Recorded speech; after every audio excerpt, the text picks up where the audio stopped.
Hi everybody. So for your unit of study, you are going to have to construct rubrics for your assessments.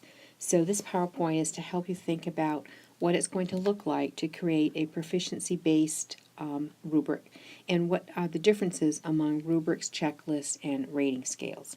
Okay. So first off, I want to make sure you understand that the materials I'm presenting to you today are not my ideas. They come from this book by Susan Brookhart called How to Create and Use Rubrics for Formative Assessment and Grading. I'm going to put a copy of the PowerPoint on Blackboard as well, and on that copy, the book and the study guide are both linked. Now the book isn't available online, but there are some excerpts from it that you can read, and the study guide is also useful.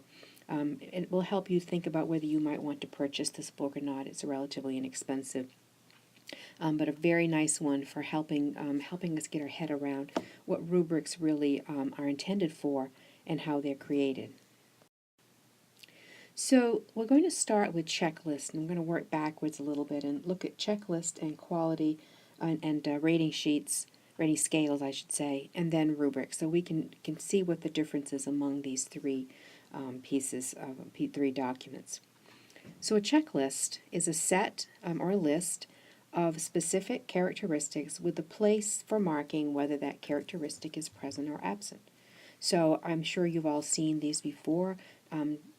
Title page, check. Resource page, check. Or if it's a website, it's a contact page there, check. So it's a place to check off. I did this, okay? Checklists are very useful for students because it kind of keeps them focused.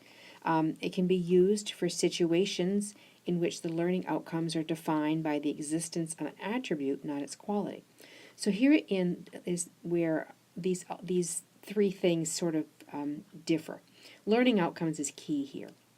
We are moving into a proficiency-based, standards-based assessment system. So the ABC grades that we've known about in the past may continue in some hybrid form, but the state is moving towards proficiency-based report cards where students will be assessed on mastery of standards, those learning outcomes. So it won't be the averaging of grades that we have known in the past. Okay, it's a different dynamic. And I have to say straight up that I feel a little bit like a hypocrite because the world in which I exist, the university world, works on a grading system of A, B, C, D, and so forth. It works on a point system. I am obligated in my syllabi to show the weight that each piece of work carries for each student, and you will find that on all of my syllabi. I am really committed to, because of the grading system, to averaging grades. So, if you get 100 on something and 50 on something else, you average that out, okay? With standards, that's not happening. It's you've met the standard or you haven't met the standard, okay? Or you've partially met the standard. So we'll talk more about that as we move on. So a checklist won't do for a standard unless the standard just asks for whether something's there or not the quality. So here's an example from kindergarten Common Core State Standards Math, Counting and Cardinality. The standard reads, write numbers from 0 to 20, represent a number of objects with a written numeral 0 to 20, with 0 representing a count of no objects. So you can see this standard does not require quality. It just is whether the student writes the numbers or not and represents quantity correctly or not. So a checklist would be sufficient. And here it is. So here's a simple checklist / rubric for this standard. Student writes numbers 0 through 20, yes or no. The student represents objects with correct number, yes or no. So very simple checklist. But it's because the standard doesn't require a quality factor. So checklists are great for directions. They're helpful for making students make sure they follow the directions. But again, they're not used for evaluating the learning outcomes for the project, only to ensure the directions have been followed and required elements are present. You must use a rubric, a standards-based, proficiency-based rubric, to assess the learning outcomes. Okay, so having a title page is not a learning outcome. It's a criteria for the project. Okay, so let's talk about rating scales. So rating scales, a rating scale is a list of specific characteristics with the place for marking the degree to which each characteristic is displayed. So instead of yes or no, or you're here, is not here, rating scales use frequency or quality ratings. So rating scales are approaching rubrics, but not quite there yet. So here's our kindergarten math rubric turned into from a checklist to a rating scale. So here, now we have the two tasks, and we have completes the task completely, completes at least half the task, or completes less than half the task. So now we have a rating scale for that, okay? So that's a frequency rating scale. So this quality rating scales then give judgment, for example, excellent, good, poor, fair. And oftentimes they masquerade as rubrics and get used in place of rubrics, but this is problematic because we're offering a judgment without criteria. Okay, so quality ratings are judgments, they're not descriptions, and they usually don't include information that will move learning forward. There needs to be some descriptive information from the standard. So simply putting a list of words like this particular task is advanced, proficient, etc. isn't enough because the student doesn't know what constitutes advanced, what constitutes proficient, etc. And the problem here is that these quality ratings are pretty easy to use, and they are abundant on the internet. If you search for rubrics, you're going to find lots and lots and lots of rubrics that are rating scales. They're not really rubrics, but they masquerade as such. And we can learn into using those because using task-based criteria is easy to apply. Okay, it's easy to say, you have a excellent introduction, a good introduction, a fairly good introduction, or a poor introduction. But that doesn't help the student know what those mean. So just kind of summing up here, so checklists and frequency rating scales have some important uses. They can be used on their own to keep students, kind of moving forward. They can be used in informative assessments, simply to help students see where they are and what they need to do.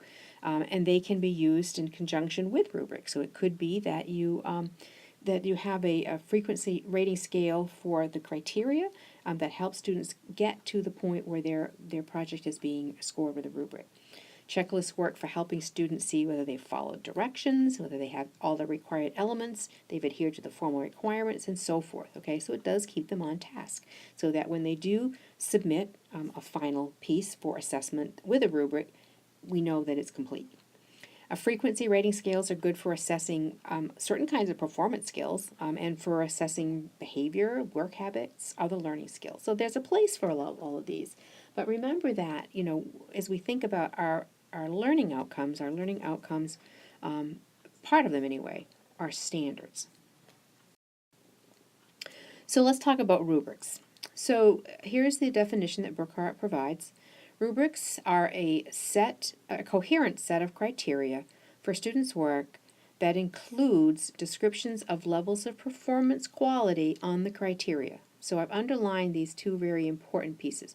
Coherent set of criteria and descriptions of levels of performance quality. Okay? The main purpose of rubrics is to assess performances. Now, performances could be observable performances. They could be projects that are submitted. It could be a combination. So don't be misled by the word performances. A performance can be any kind of project, paper, debate, speech, whatever. Okay.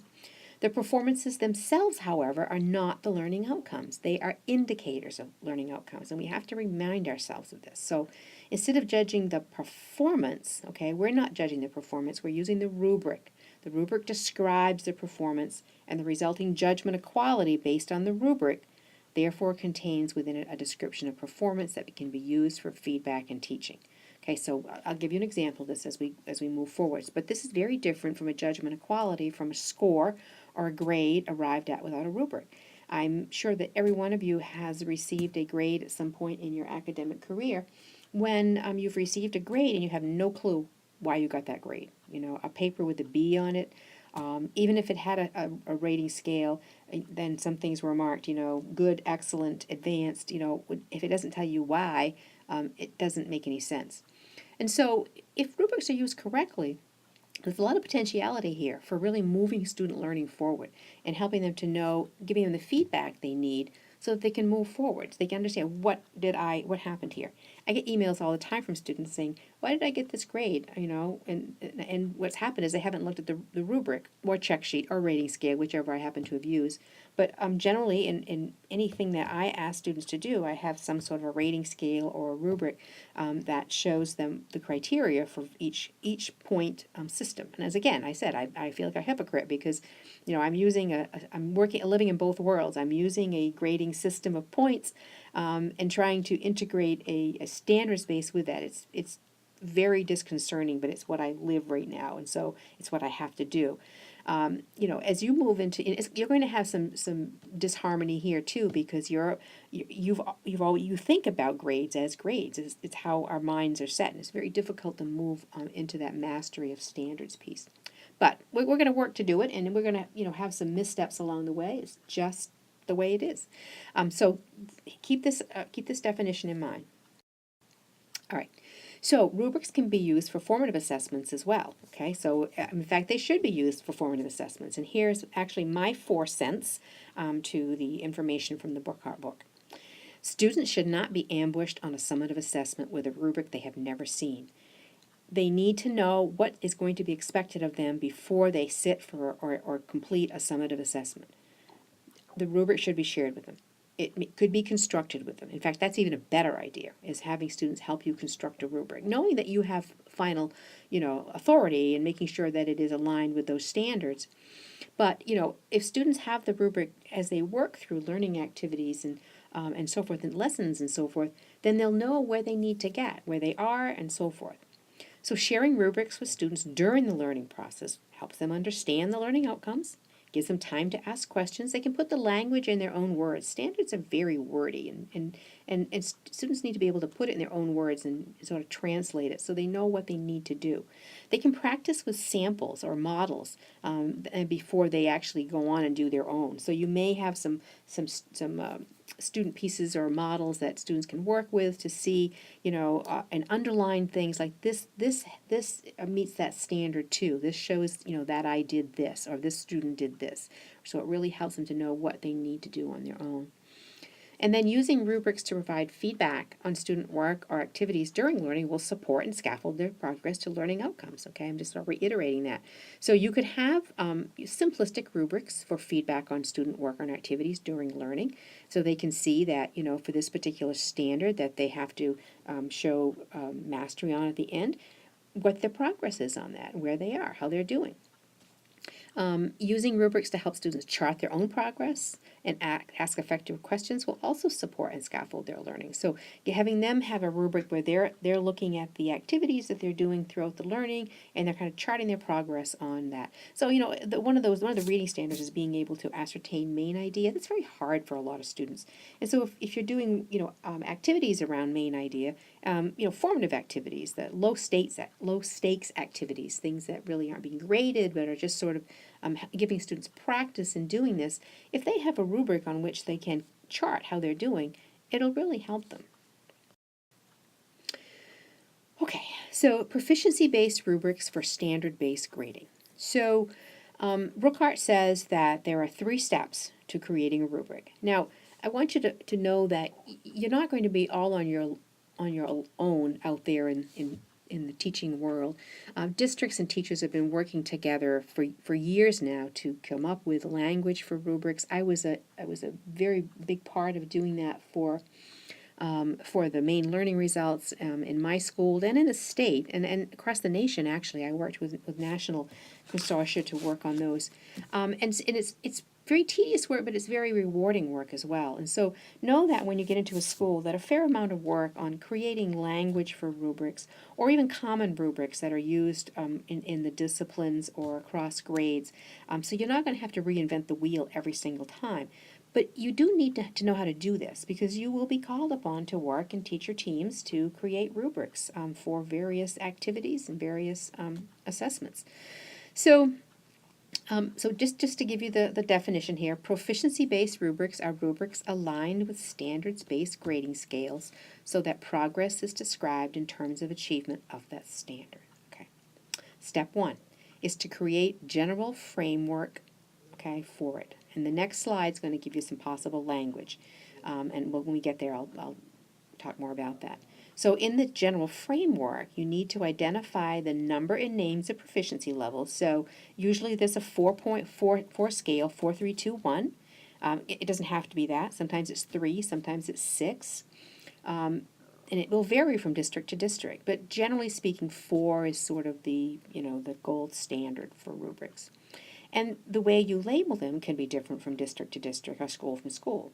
The book uses advanced, proficient, nearing proficient, and novice, okay? There are many other terms you can use. So that's the very first thing you have to do. Pretty simple, And then you've got to describe what each level means in your system, okay? So what does it mean to be advanced? What does it mean to be proficient? What does it mean to be nearing proficient?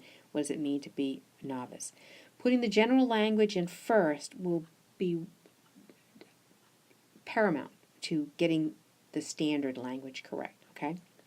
And as I know, this is best done with a team of teachers. So you are a team of teachers in this course. I would encourage you to collaborate with your peers as you're constructing language for your rubric or rubrics, okay? And here's the slide I want you to really pay attention to. This is sample general framework language that Brookhart provides to us, and I would print this slide out and just tape it to my notebook or whatever, or make a copy of this on your desktop, whatever. But I think this language works really well. So this is not about any particular standard. This is about general language for standards, because most standards are written in pretty, it's either skill or a concept. You either understand it or you don't. You advance the skill, you partially understand it, you don't understand it, okay? So I'm going to read this language. So advanced shows a thorough understanding of the concept or skill and extends understanding beyond the requirements of the standard. Okay? So advanced is not only understanding, but demonstrates understanding beyond the requirements of the standard. For example, by relating concept to other concepts, by offering new ideas, by a deep and nuanced analysis, or by demonstrating a level of skill beyond expectations for proficiency. Notice the conjunction is or, not and. So by completing any one of those 4 tasks, a student could show advanced proficiency. Okay. Now, in any rubric, proficient is where that's where you start. Okay. You don't start with advanced. You start with proficient. This is mastery, folks. Okay. Shows a complete and correct understanding of the concept or the ability to perform the skill as articulated in the standard. Okay? We want students to be proficient. We also want them to become those critical thinkers and those lifelong learners, so they go beyond just proficient to the advanced stage. If a student is at advanced stages in everything, he or she's ready to move up to a different level. Okay? They shouldn't be. They don't want to keep doing the same thing over and over again if they already can do this beyond proficient. Nearing proficient. Now, I just want to back up, because sometimes we try to put grades with this, like advanced is 100, a proficient is 80, nearing proficient, it doesn't work, folks, and I know that a lot of schools are still doing this, but that's not the spirit of standards, okay? An advanced is not a 100, it's advanced. Okay, nearing proficient shows partial mastery, a prerequisite knowledge, and a rudimentary or incomplete understanding of the concept or a rudimentary ability to perform the skill as articulated in the standard. So it's partial, okay? They've got some mastery of the prerequisite knowledge to accomplish the standard, but it may be incomplete. It may be maybe basic, or they only have a basic ability of how to perform the skill. And they can't do it at a proficient level. And when I always try to use visual sort of imagery here in terms of what this might look like, and I always think of driving a standard shift car. It's an example I always use for my students, okay? And just let me read novice, then I'll go back to my example. Novice shows serious misconceptions or lack of understanding of the concept or inability to perform the skill as articulated in the standard. So if the standard for driving a standard shift car was able to shift through all gears without stalling and no hesitation in forward movement. Okay, that I just made that up. Okay, so as I tell the students, if you're proficient, you can drive a standard shift car, well, without any problem. You have a complete understanding and the ability to perform the skill as I just articulated it. You can do that. Okay. If you're only showing partial mastery, it may be that you stall it on a hill. may be that when you shift between gears, you kind of jerk the car a little bit. It may be when you stop, you forget to put the clutch in and stall the car. Okay, but you can get somewhere. You have some proficiency. And then novice would be getting into a standard shift car and going, no clue. What do you do with a standard shift? With no idea of how a clutch works, how a shift works, and so forth. But advanced, for me, is someone who that would be someone who can completely, absolutely no hesitation, nothing, is able to do this without any problem at all, but can not only do it in a standard shift car, but can move to any standard shift vehicle and be able to completely and correctly perform the skill. Okay, so that would be an example of advanced, all right, of being able to go from a car to maybe a 4-speed car to maybe a 6-speed truck, and be able to do that seamlessly. Okay, does that make sense to people? So the general framework here, the language, is what's going to help us. Okay, I'm going to move on. So the second thing you have to do then is take that general framework and put it into a general rubric for each standard. Okay, so I kind of did that verbally for my made-up standard of driving a standard shift car. But I'd have to, if I was putting it into a rubric where someone's going to be scored, I'd have to pay a lot more attention to that and make sure the language was honoring the language of the standard and was helping the student understand what he or she needed to do to move forward. Okay. So you have to ask yourself, what does it look like when a student shows a complete and correct understanding of the language? And you have to use the language of the standard to write the descriptor. Okay. So here's another math one. This is a grade 3. I'm using the elementary standards here just because they're more simplistic than the high school ones, and I wanted to make sure we all accessed the standard here. So using a calculus standard might not be accessible to all students, and I think grade 3 math is accessible. And I wanted to avoid using English language arts because I tend to do that a lot. So I wanted to make sure we had this here. So I'm sorry. I have this wrong. It shouldn't be proficient descriptor. This is the standard. Okay. Understands the concept of area and relates area to multiplication and to addition. I can cross that out. This is not the proficiency descriptor. Sorry about that. This is the standard. Okay. See, this is what I love about this iPad app. I can do all kinds of neat things. So the standard is understands the concept of area and relates area to multiplication and to addition. So here's an example of a descriptor for proficient. And this is using that general language from the previous slide, shows a complete and correct understanding of the concept or the ability to perform the skill as articulated in this standard. And notice that it's this one says, that it's understanding it, ability to perform the skill. Okay. And then for each assessment on that standard, and because you generally are going to have multiple ways for students to show their mastery of these standards, not just one. You have to describe the specific performance requirements for each level, okay? So for this previous grade 3 math standard, there may be several ways to assess, including, but not limited to, these 3 things. And this is kind of bringing in that, it is bringing in that differentiated way of showing mastery. The tasks are different, but the learning outcomes are not.